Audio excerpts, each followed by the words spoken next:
War Eagle. This your old buddy Dennis Tugger Jones.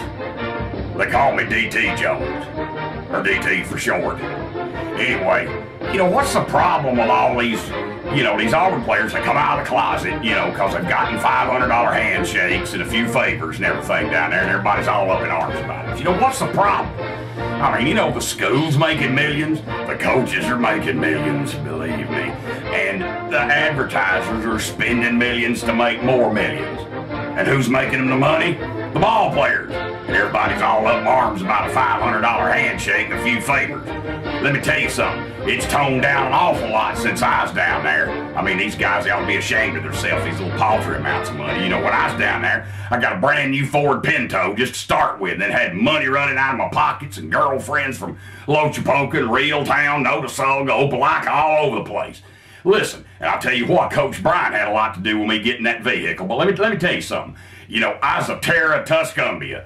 For all you outsiders, Tuscumbia's up there in Tri-Cities, North Alabama.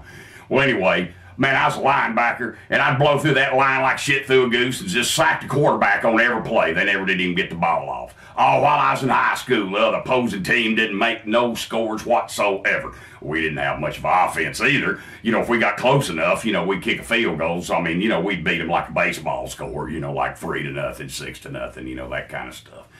Well, anyway, always being an Auburn fan, I wanted to go to Auburn. Always.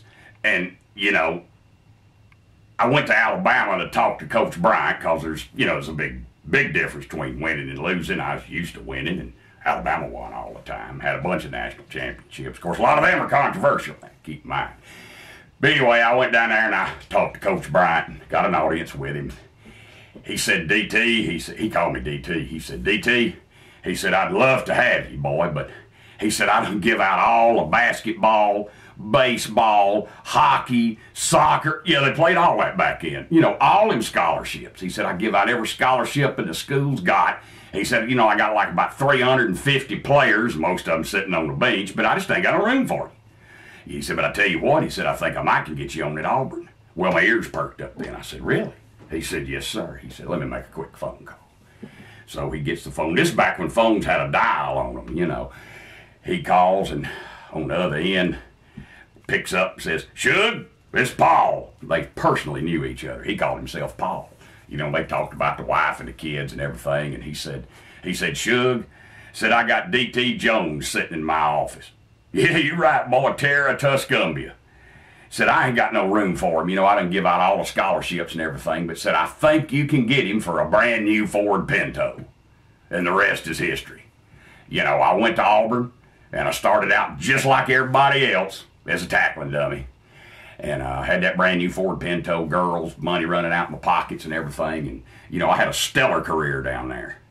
And, then I played 27 seasons with the Pittsburgh Steelers until my knees blowed out, all of us knees blow out, or we either get punch drunk, one or the other, in the NFL. But anyway, you might have even seen me, this is back before wireless communication. I followed the coach up and down the sidelines, just reeling that cord in for his headsets. And I also had a very prominent position on that team as the clipboard decoy.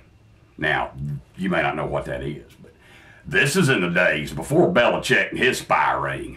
I mean, this is back when the other team would sneak in the locker room and dress out with you. And they'd be going up and down the sidelines looking at the clipboard, trying to figure out what kind of plays is going on. And they'd giving all these hand signals and, all this kind of stuff to cross the field, And this is back when Pittsburgh, man, we was just cleaning house, man. We just beating everybody's eyes shut. And the main reason was because they was looking at the wrong clipboard. I was the decoy, but they was looking at me, because I was such a predominant player with that team for years. But really, it was just a four-string quarterback down there on the other end of the field had the right clipboard, But anyway, let's get back to paying players and stuff. I don't see what the problem is. They need to just turn the reins loose and just let them all get paid.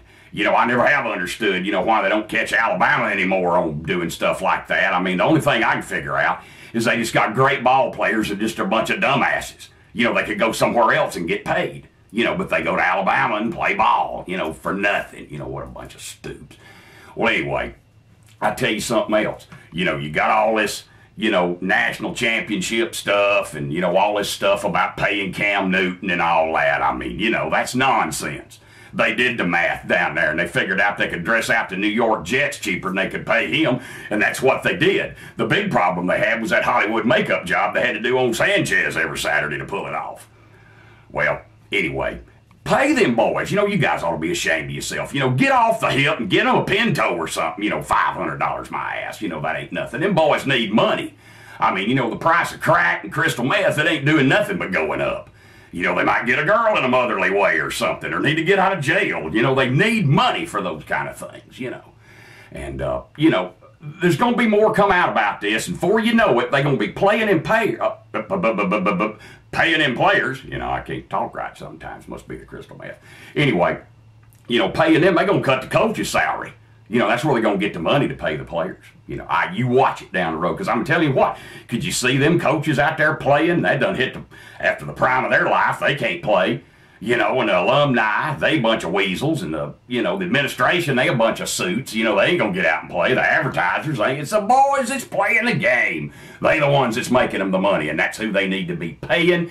And it needs to just be said and done that that's exactly what they're going to do. And just get off of this, putting the schools under all this torture and the fans under all this torture about, what's liable to happen to the school because they've paid them all. And until next time, this is your old Auburn War Eagle buddy, Dennis Tucker Jones, saying adios.